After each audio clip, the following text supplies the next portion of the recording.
बड़े भाई ने पिता के खाते से निकाले पैसे तो छोटे ने कर दिया केस। हाईकोर्ट ने की कलयुगी भरत से तुलना, सुनाया ये फैसला। इलाहाबाद हाईकोर्ट ने केस की सुनवाई करते हुए रामायण के पात्र भरत का जिक्र किया है। हाईकोर्ट ने बड़े भाई पर आपराधिक केस दर्ज करने वाले छोटे भाई की तुलना कलयुगी भरत से की है। कोर्ट ने दो भाइयों के बीच रुपए के सिविल विवाद पर दाखिल आपराधिक केस की कार्यवाही को रद्द करते हुए ये टिप्पणी की है। आइए जानते हैं आखिर क्या है पूरा मामला।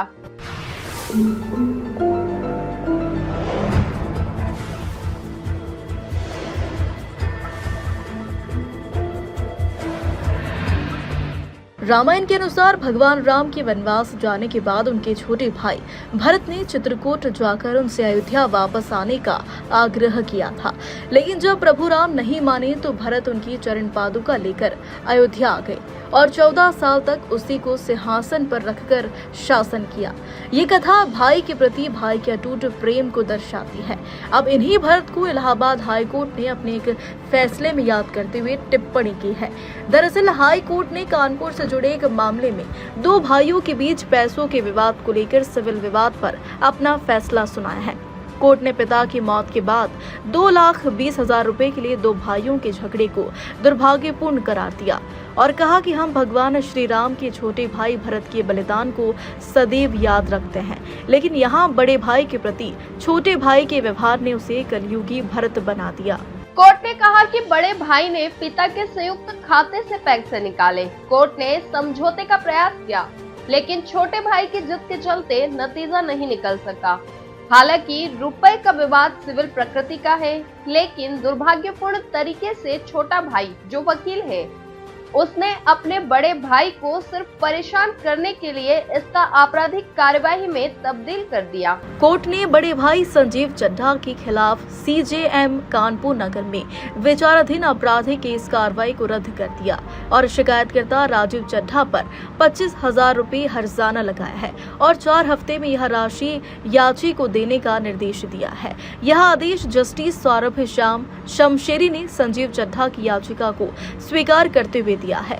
मामले के मुताबिक याचिकाकर्ता संजीव चड्ढा ने कानपुर नगर की किदवई नगर थाने में दर्ज IPC की धारा 406 के तहत मामले में 28 जनवरी 2019 को जारी चार्जशीट, साथ ही 2019 में दर्ज दूसरे आपराधिक मामले में 8 फरवरी 2019 को पारित सम्मन के संज्ञान और आदेश को रद्द करने के लिए इलाहाबाद हाईकोर्ट का दरवाजा खटखटाया था। यह मामला कानपुर नगर की ACMM कोर्ट नंबर की कोर्ट समक्ष लंबित है।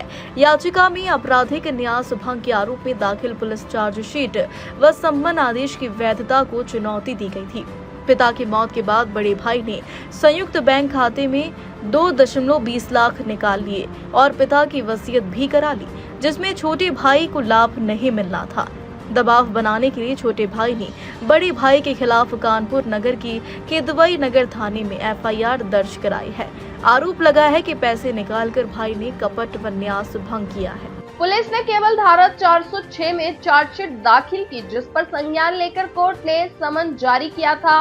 इलाहाबाद हाईकोर्ट ने भाइयों में समझौते के लिए कई तरीके भी लगाए, लेकिन दोनों भाइयों के बीच सहमति नहीं बनी। कोर्ट ने कहा कि कपट व फर्जी वसीयत के आरोप में चार्जशीट दाखिल नहीं की गई। शिकायतकर्ता ने परेशान करने व दबाव डालने के लिए सिविल विवाद को आपराधिक विवाद में तब्दील कर लिया और वसीयत को अभी तक चुनौती नहीं दी गई है। कोर्ट ने अपने फैसले में कहा कि आपराधिक न्यास भंग के तत्व मौजूद नहीं है, इसलिए कोई केस नहीं बनता और पूरी केस कार्यवाही रद्द करते हुए याचिका संजीव चड्ढा की याचिका को मंजूर कर लिया। यही नहीं, इलाहाबाद हाईकोर्ट ने अपने आदेश के अंत में कहा कि कोर्ट इस निर्णय को इस टिप्पणी के साथ समाप्त करना उचित समझता है कि जहां हम भगवान श्री राम के छोटे भाई भरत के बलिदान को सदैव याद रखते हैं, लेकिन इस मामले में शिकायतकर्ता को अपने बड़े भाई के प्रति अपने आचरण के लिए कलयुगी भरत कहा जा सकता है। ऐसे ही डेली लीगल अपडेट्स के लिए हमारे YouTube चैनल को सब्सक्राइब करें और तुरंत नोटिफिकेशन पाने के लिए बेल आइकॉन प्रेस करना ना भूलें। यदि आप हमें Facebook या Instagram के माध्यम से देख रहे हैं तो हमारे पेज को फॉलो जरूर करें। धन्यवाद। जल्दी मिलेंगे अगले वीडियो में।